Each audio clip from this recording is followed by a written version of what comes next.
건강한 성도의 모습이란 제목으로 잠시 말씀을 전하기를 원합니다. 사람이 몸이 아플 때 나타나는 증상들이 있습니다. 질병에 따라 다를 수는 있겠지만, 꼭 질병 때문에 이런 증상이 나타나는 것만은 아니죠. 갑자기 살이 빠진다든지, 또 몸의 기운이 이제 없어진다든지, 또 불면증에 시달린다든지, 한 번도 그런 적이 없었는데 저 같은 사람은 갑자기 밥맛이 없어진다든지, 그러면, 내가 어딘가 지금 뭔가 안 좋나? 아직 병원 가서 정확한 진단을 받기 전이지만, 우리 스스로 이제 알죠. 내가 지금 뭔가 좀 리듬이 깨졌다. 내가 지금 뭔가 건강에 이상 신호가 왔구나. 그러면 이제 병원에 가볼까 이런 생각을 하게 됩니다. 이제 그 증상이 더 깊어지면 이제 검진을 받아야 되는 거죠. 어딘가 이상이 있다는 겁니다. 건강하지 못한 사람들에게 나타나는 공통적인 대략적인 모습이 그런 거죠. 반대로 건강한 사람은 그러면 어떨까요, 평소에? 네, 거의 그 반대라고 생각하시면 돼요. 밤에 잠을 잘 잡니다. 네, 되면 잡니다. 되면 자요. 그리고 아주 중요한 거 있죠. 잘 먹고, 잘 자고, 마지막에 뭐예요?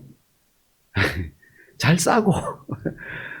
그냥 먹었으니까, 예. 먹었는데 만약에 이게 배출이 안 되고 문제 있는 거예요. 문제 있는 거예요. 뭐든지 맛있어요. 예. 요즘같이 더운 날 입맛이 잘 없게 되는데, 해먹기도 귀찮고 말이죠. 더우니까. 근데 그 와중에도 반찬 한두 가지만으로도 밥 한 고기를 뚝딱 해치우는 사람, 건강한 사람이에요. 예. 그런 사람 건강한 사람이죠. 사실 보약 안 먹어도 됩니다. 사실 저는 살면서 보약을 한 번도 안 먹어봤거든요. 그냥 홍삼 액기스 이런 거는 먹어봤지만 보약을 따로 지어서 먹어본 적은 없습니다. 그냥 밥이 보약이다 생각하고. 근데 그게 건강한 거예요, 사실은. 보약을 먹는다. 밥 안에 뭔가로 자꾸 기력을 보충한다. 뭔가 조금 이제 부족한 데가 있으니까 이제 그런 걸 의지하게 되는 것 아니겠어요? 그래서 건강한 사람은 그냥 일상에서 사는 그 모습. 잘 자고, 잘 먹고, 배출 잘하고. 이것만 원활히 이루어져도 저 사람 건강하다. 이렇게 알 수 있는 거죠. 근데 그것처럼 건강한 성도에게도 나타나는 몇 가지 모습이 있어요. 오늘 본문에서 두 가지를 우리가 살펴보기로 하겠습니다. 첫 번째 건강한 성도는요, 자신의 죄인됨을 늘 인식하는 성도입니다. 우리가 건강한 성도 그러면 먼저 머리에 떠올리는 게 하나님과 소통하고, 그리고 기도하면 막 응답이 되고, 하나님이 은혜를 주시고 복을 주셔서 하는 일마다 잘 되고 문제도 그다지 없는 그런 삶을 우리가 떠올리기 쉽지만 사실 그런 것들은 부차적인 것들이에요. 그런 게 없어도 괜찮아요. 그것보다 더 중요한 첫 번째 건강한 성도의 모습은 자신의 죄인됨을 늘 인식하며 사는 사람입니다. 오늘 3절 말씀 우리 같이 한번 읽어보실까요? 시작. 죄악이 나를 이겼사오니 우리의 허물을 주께서 사하시리이다. 여기 보니까 다윗이 고백합니다. 죄악이 나를 이겼다. 이 좋은 고백이 아니죠. 내가 죄 가운데서 승리해야 되는데 다윗이 말해요. 죄악이 나를 이겼다는 거예요. 근데 이게 진솔한 고백입니다. 우리도 마찬가지예요. 우리는 죄를 우리 힘으로 절대 이길 수 없습니다. 만약에 우리가 우리 힘으로 그게 육체적인 힘이든 지식이든 어떤 경험이든 가지고 있는 어떤 자원이든 그걸로 어떻게 해서 죄의 권세를 이길 수 있다고 한다면 예수님이 우리를 위해서 십자가에 죽으실 필요가 없었던 거죠. 도무지 어지간한 삶의 크고 작은 문제와 어려움은 그냥 나한테 있는 거 없는 거 인맥 지위 지식 다 동원해서 실력 이런 걸로 여차저차 해결할 수 있는데 이 죄의 힘은 우리의 힘으로 이길 수가 없는 실체예요. 실제 우리도 어떻습니까? 매일 죄를 짓잖아요. 숨 쉬듯이 물 마시듯이 우리는 죄를 짓습니다. 그래서 그 자체만으로도 우리는 절망할 수밖에 없어요. 종교개혁을 일으켰던 마틴 루터, 그도 수도사였거든요.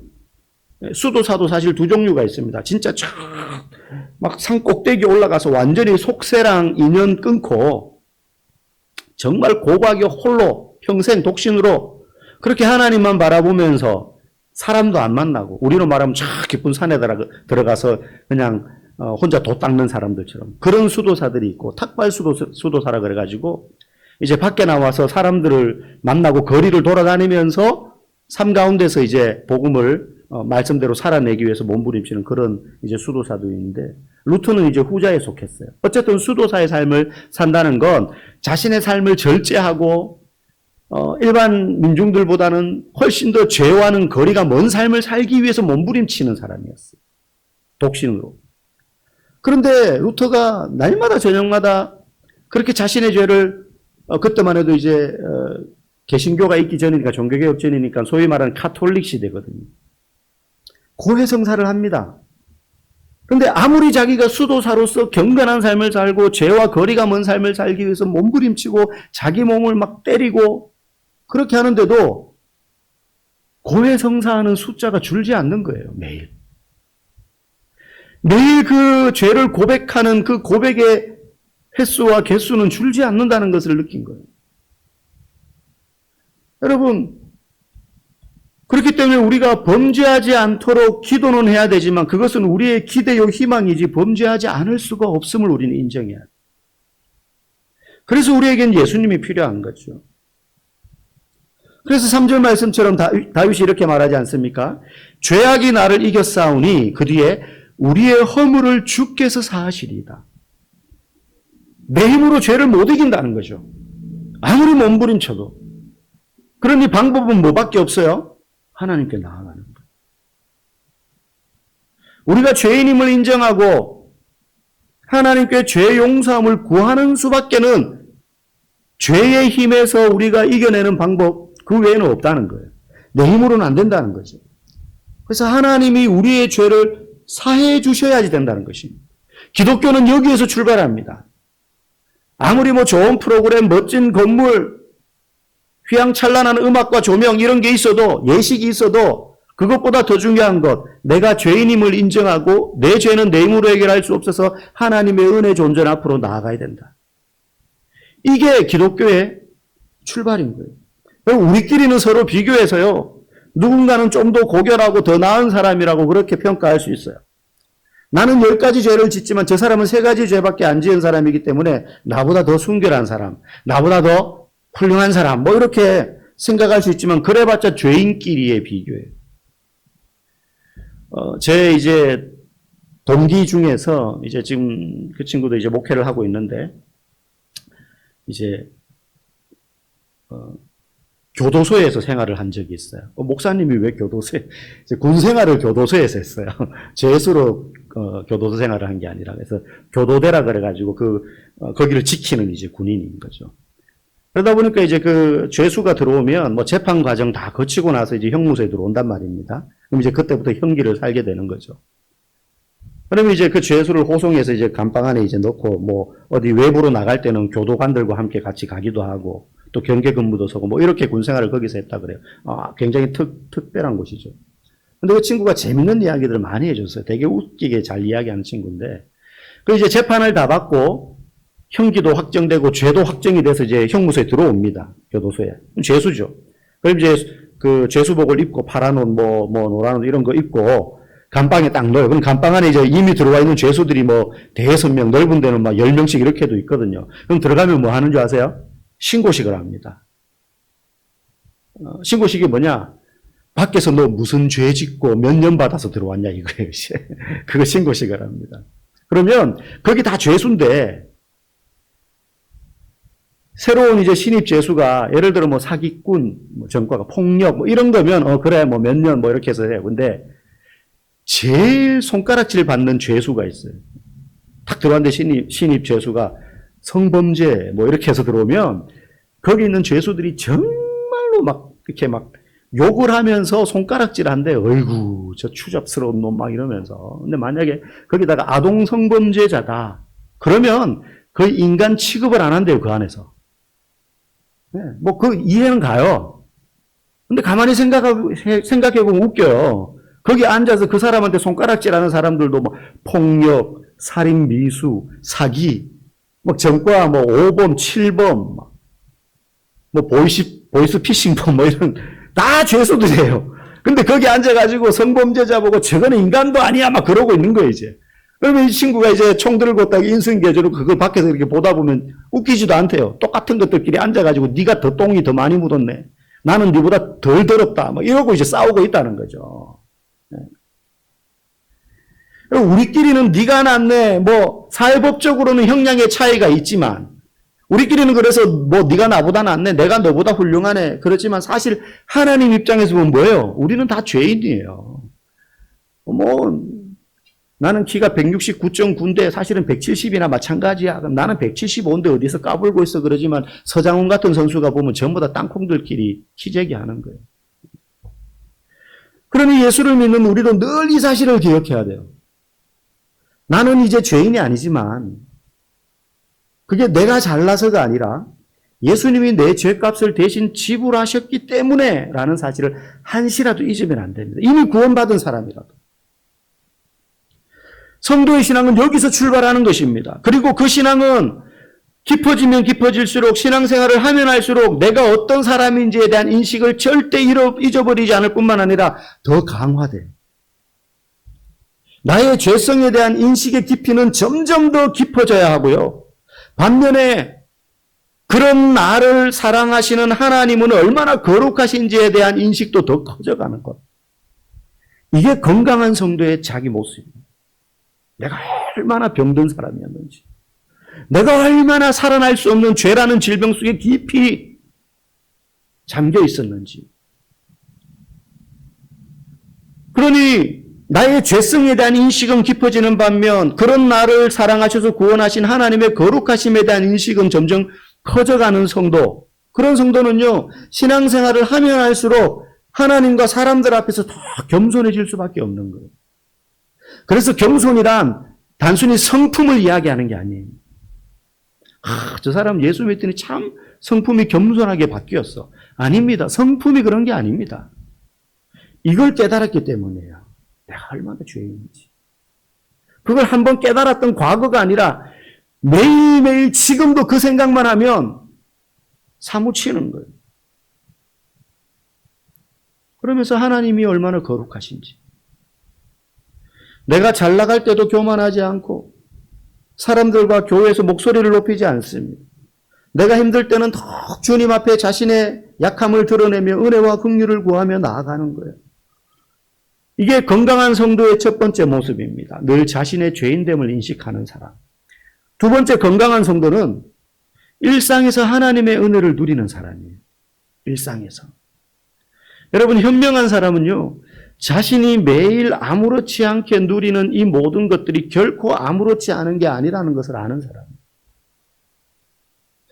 우리가 아까 찬양도 했고 기도도 했지만 아침에 눈을 뜨는 것부터 시작해서 밥을 먹고 운전을 해서 일터에 가는 동안 안전하게 도착하고 땀 흘려 일하고 난 다음에 퇴근 후에서 잠자리 들기까지 마치 누군가에게는 자동화 시스템에 놓여진 것처럼 그렇게 매일 별다를 게 없는 똑같은 삶을 반복하는 듯 느껴지는 그런 삶을 살지만 그게 얼마나 은혜인지를 아는 사람이 현명한 사람이에요. 때론 반복되는 일상이 지겹다고 느껴질 때도 있지만 정작 그 일상이 깨어질 때 지겹던 그 하루하루가 얼마나 귀한 은혜의 시간이었는지를 그때 깨닫게 돼요. 병원 신방을 가보면 그걸 절실하게 느낍니다. 중환자실에도 많이 들어가 봤고 또 중환자실에 있다가 결국은 돌아가시는 분들도 여러 봤습니다. 제가 중등부 전도사를 할 때는 중등부 여학생이었는데 어머니가 안 계시고 아버지랑 할머니랑 살았는데 그 아버지가 돌아가시는데 할머니는 정신이 없는 거예요. 제가 갔는데 이게 그 절차가 아이니까 누가 도와줄 사람이 없어서 다른 사람들 같으면 이미 장례식이 끝날 시간인데 그 기간 동안 냉동실에 아버지가 들어가 있는 거예요. 근데 뭔가 이제 보증 서고 뭐 이렇게 그걸 아이니까 도와줄 사람이 필요한 거예요. 그래서 제가 갔어요. 가지고 그 아버지, 그 아이의 아버지를 보듬고 아이를 위해서 기도해주고 했던 적도 있어요. 그러면요, 내가 두 발로 걷고 수저를 들어서 먹고 싶은 음식을 먹어서 씹어 삼키고 꿀떡. 내 마음대로 화장실에 다닐 수 있는 정말 아무것도 아닌. 네. 여러분, 내가 아무런 고통도 없이 화장실에 갔다 올 수 있는 것도 얼마나 큰 은혜인지 여러분. 제가 아킬레스건 수술을 해보니까 2주 동안 대학 그때 병원에 있었던 것 같은데요. 이게 피가 쏠리면서 이게 다리가 아래로 내려가면 다리가 저려서 막 끊어질 것 같은 거예요. 다리가 빠지는 느낌이에요. 그래서 앉아있거나 누워있을 때 항상 막 그 쿠션을 이만큼 돼가지고 침대에 이렇게 누워있었거든요. 잘 때도 그렇고. 너무너무 힘들어요. 화장실 갈 때가 제일 고통스러워요. 네. 그 잠시 잠깐 볼일을 보는데 막 다리가 빠지는 느낌이에요. 이게 피가 쏠리니까. 이게 수술한 지 얼마 안 돼서 아직까지 혈액순환이 안 돼서. 거기다가 기부순환 해가지고. 너무너무 힘든 거예요. 너무너무. 아무것도 아닌데 사실은. 그럴 때요. 야, 이게 별 다르지 않게 그냥 대충대충 자동화된 시스템처럼 아무렇지도 않게 누리던 이런 사소한 것들이 얼마나 큰 은혜인가. 이런 말이 입 밖으로 저절로 나옵니다. 오늘 우리가 읽은 본문 8절부터 10절 말씀 한번 읽어봅시다. 땅끝에 사는 자가 주의 징조를 두려워하나이다. 주께서 아침 되는 것과 저녁 되는 것을 즐거워하게 하시며 땅을 돌보사 물을 대어 심히 윤택하게 하시며 하나님의 강에 물이 가득하게 하시고 이같이 땅을 예배하신 후에 그들에게 곡식을 주시나이다. 주께서 밭고랑에 물을 넉넉히 대사 그 이랑을 평평하게 하시며 또 단비로 부드럽게 하시고 그 싹에 복을 주시나이다. 아멘. 아침 되는 것과 저녁 되는 것을 즐거워하게 하십니다. 이거 아무것도 아니잖아요. 내가 무슨 애를 써서 아침이 오고 저녁이 오는 게 아닙니다. 그냥 가만히 있어도 아침이 되고 저녁이 돼요. 근데 그걸 즐거워할 수 있는 거예요. 건강한 성도는. 왜? 그게 은혜라는 걸 아니까. 내가 하는 건 아닌데 그래서 하나님이 은혜라는 걸 알아요. 내가 노력해서 얻어지는 게 아니에요. 그러니 은혜죠. 네. 농부가 농사를 짓는데 필요한 게 많지만 그중에 가장 중요한 게 논에 물을 대는 겁니다. 수로를 통해서 수원지에서 물을 끌어올 수는 있지만 그래서 그 논에 물을 채워서 한 해 쌀 농사를 잘 지을 수 있어요. 물은 농부가 끌어올 수 있지만 그 물을 머금고 있어야 될 저수지나 강이나 수원에 있는 물은 누가 채웁니까? 농부가 그거 채웁니까? 아니에요. 땅을 돌보사 물을 대어 심히 윤택하게 하시니 하나님께서 땅에 물을 대셔야 그 이후에 인간이 수고하여 농사 짓는 겁니다. 이같이 땅을 예비하신 후에 그들에게 곡식을 주시나이다. 그래야지 추수할 수 있는 거예요. 먹을 게 생기는 겁니다. 주께서 밭고랑에 물을 넉넉히 대사 그 이랑을 평평하게 하시며 또 단비로 부드럽게 하시고 그런데 이 일이 매년 인간의 수고와 상관없이 주어지는 자연현상이라서 저절로 되는 것 같지만 그 이면에 누가 일하고 계신 거예요? 하나님. 그래서 건강한 성도는 그걸 보는 거예요.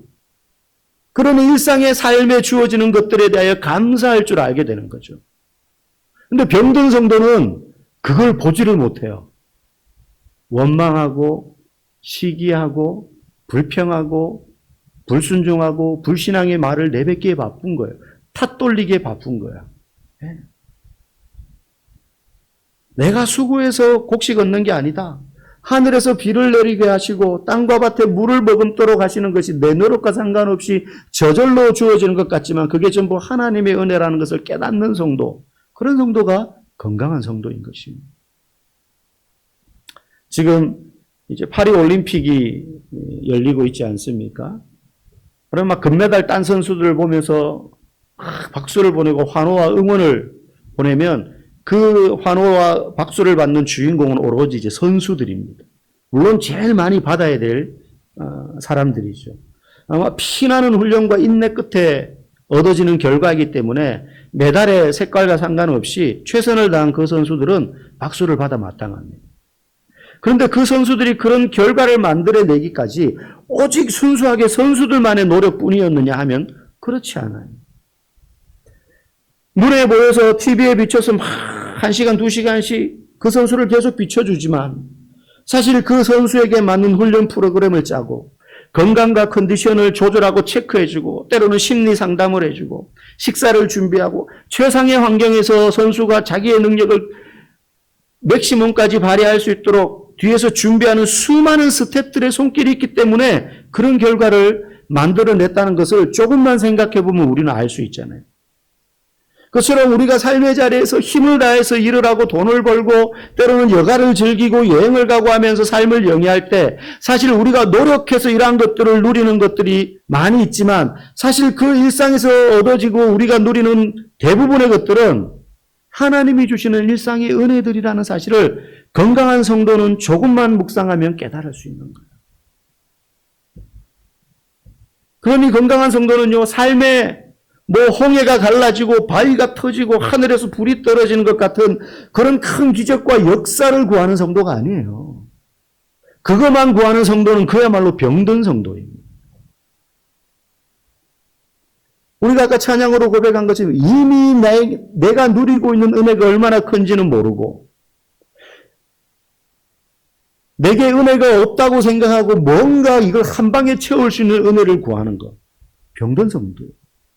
그래서 건강한 성도는 그런 기적과 큰 역사를 구하는 성도가 아니라 매일의 삶에서 우리를 위해서 쉬지 않고 일하시는 하나님의 열심과 그 은혜를 발견하고 감사하는 성도가 건강한 성도라는 사실을 여러분 꼭 기억하시기 바랍니다. 아무것도 아닌 것 같아도 돌아와서 쉴 수 있는 집이 있고 기댈 수 있는 가족이 있고 땀 흘려 일하여 수입을 얻을 수 있는 일터가 있고 공부할 수 있는 지혜가 있고 책상이 있고 시간이 있는 거. 여러분 그거는 내가 노력해서 얻는 게 아닙니다. 말씀을 맺습니다. 자신의 죄인됨을 늘 인식하여서 하나님과 사람들 앞에서 겸손한 성도 그리고 내가 매일 누리는 그 일상 속에 하나님의 은혜가 임하고 있다는 사실을 깨달아 아는 성도 그런 건강한 성도들이 되시기를 주님의 이름으로 간절히 축복합니다.